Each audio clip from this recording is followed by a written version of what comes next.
about to see one of the most important cars of the decade.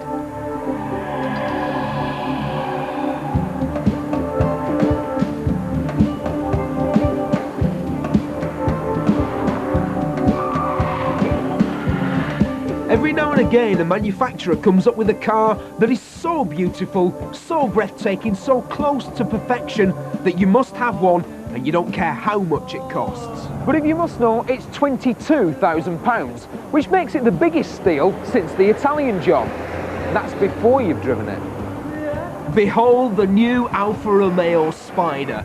Certainly a flamboyant styling statement, but one which also works. If you ever needed proof that when the Italians put their mind to it, they can build a world-beating car, then this is it. There's a GTV version which gives you 2 small seats and saves you £2,000. The name is just as evocative, but otherwise they're identical.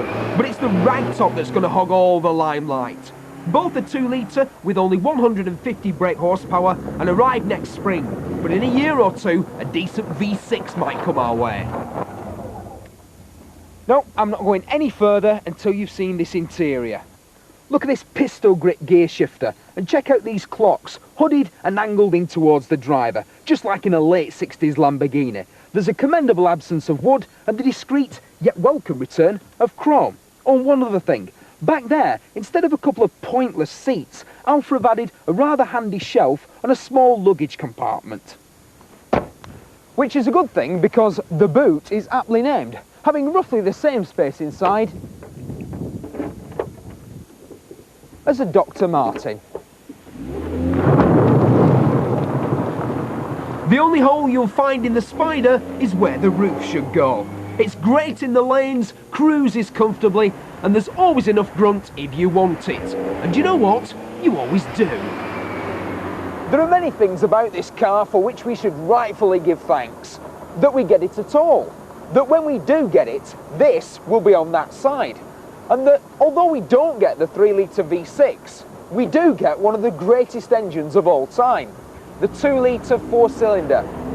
It loves to rev, it pulls hard, and it sounds glorious. This car exudes glamour, like an old-time movie star, like Sophia Loren or Marcello Mastroianni, which is probably a completely wrong mispronunciation of the guy's name. What was he called, that fella?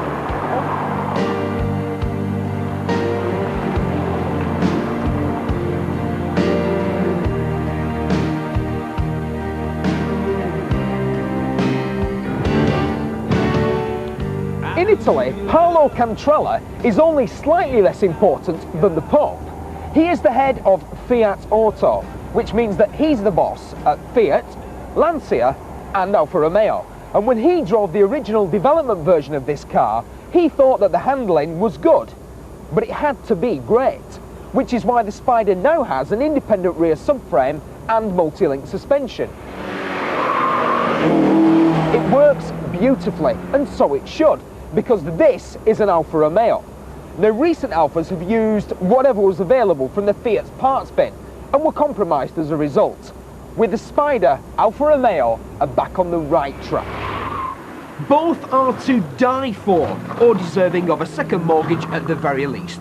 Join the queue now and sign up before they're all pre-sold. But if I was signing the cheque, then it would have to be the rigid and rakish GTV.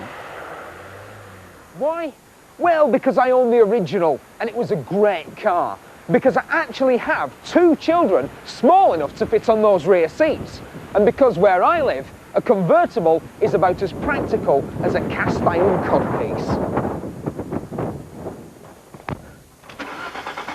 But whether it's the Spider or the GTV, the cute little Fiat Barchetta or the gorgeous coupé, surely the only cars worth being seen in these days are Italian cars.